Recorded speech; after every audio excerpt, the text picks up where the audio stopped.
A gente foi para a Rádio Mantiqueira. Maravilhoso. Nos anos 90. Sim. Esse moço escreveu uma carta para o Carlos Reimer, né? Dizendo que ele acompanhava toda a programação da FM. E assim, ele colocou muito bonitinho na época, ele falou assim, eu sou um antimaníaco, ou seja, eu sou apaixonado pelo rádio, embora você nunca tinha entrado dentro de uma emissora. Não, conheci algumas pessoas, como você, a gente já foi vizinho, o Jorge Luiz, a gente já foi vizinho, Sim. tinha um contato meio distante, mas sabia quem era, mas eu nunca tinha ido na rádio. Eu mandei uma carta dizendo que eu era apaixonado, conhecia, e eu acho que eu provei na carta que eu conhecia, porque eu falei de todo mundo, de todos os programas, falava das músicas que tocavam em primeiro, segundo, terceiro lugar, e falei assim, olha, eu queria conhecer a rádio, é possível. Aí o Carlos Reimer, que era o gerente, ligou para uma vizinha, na época a gente não tinha telefone fixo em casa, demorou para ter, eu deixei o telefone ali estrategicamente, né, da vizinha, e a vizinha avisou, olha, tem alguém da rádio querendo falar com você, vai ligar de novo daqui a 10 minutos. Fiquei lá de plantão, era o Carlos Reimer dizendo assim, olha, vem então pra você conhecer. Era um sábado. Você era menor de idade. 17 anos.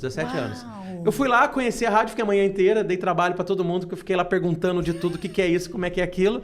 E falei, posso voltar? Acho que ficaram com tanto dó de mim, que falaram, volta. Eu voltei segunda, terça, quarta e virei funcionário. Me lembro que você conciliava com a escola, né? Sim, você estudava sim. de manhã ou à tarde? Nessa época eu fazia o Santana de Castro, SEMA, né? Na época, né? A ITEC. E estudava à noite, na verdade. Estudava à noite. Ah, tá. E o período do seu dia era ali na rádio. Era ali. Eu ficava lá ajudando o João Bosco, que era, além de locutor, era discotecário. O Machado Sobrinho foi um dos caras que foi meu paizão lá dentro, meu padrinho. E aí fui revendo os amigos. O Marcelo se perdia em meio a tantos LPs. Era 40 coisa mil. Do passado. 40 mil LPs e compactos.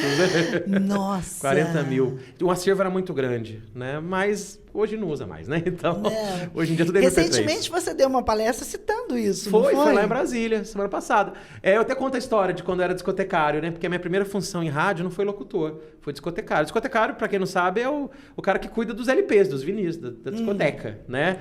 E o meu trabalho era manter organizado tudo aquilo. Então, quando nos nichos, tinha os escaninhos, né? Que a gente chamava, umas gavetinhas com as fichinhas com os nomes das músicas, dos artistas.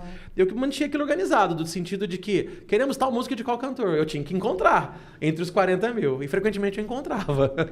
A não ser que alguém sumisse com algum LP. O Marcelo chegou assim com tanta vontade na Rádio Mantiqueira que eu me lembro que o Machado Sobrinho, né? Ele tinha um programa também na AM. É quem manda. Era isso aí.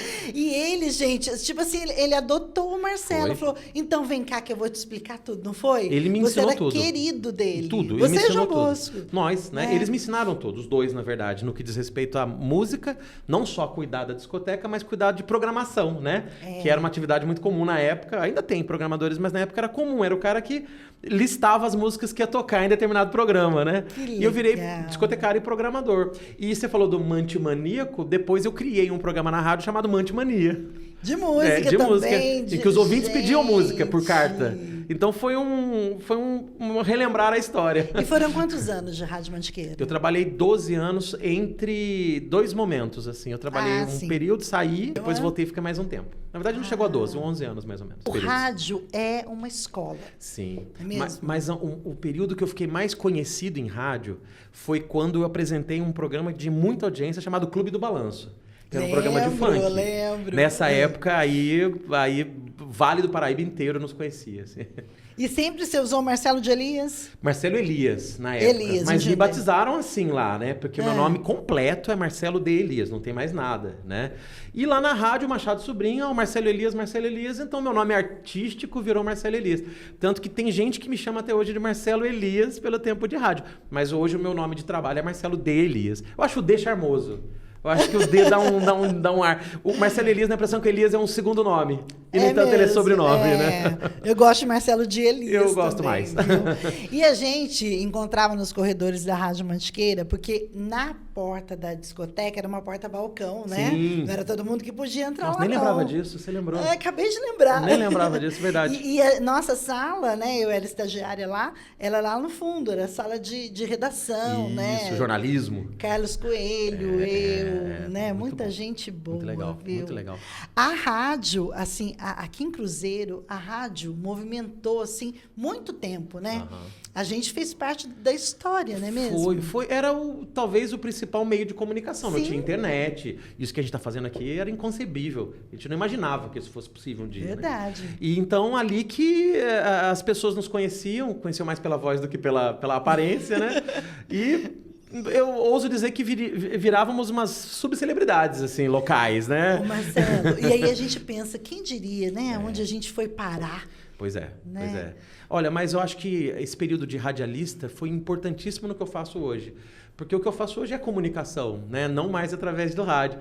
Mas o improviso que eu tive que aprender... Porque depois eu virei locutor, né? Sim. O improviso que eu tive que aprender, a maneira de conversar com as pessoas, a maneira de tentar fazer com que as pessoas prestassem atenção na gente, isso eu uso o tempo todo nas minhas palestras, no meu trabalho. O tempo todo.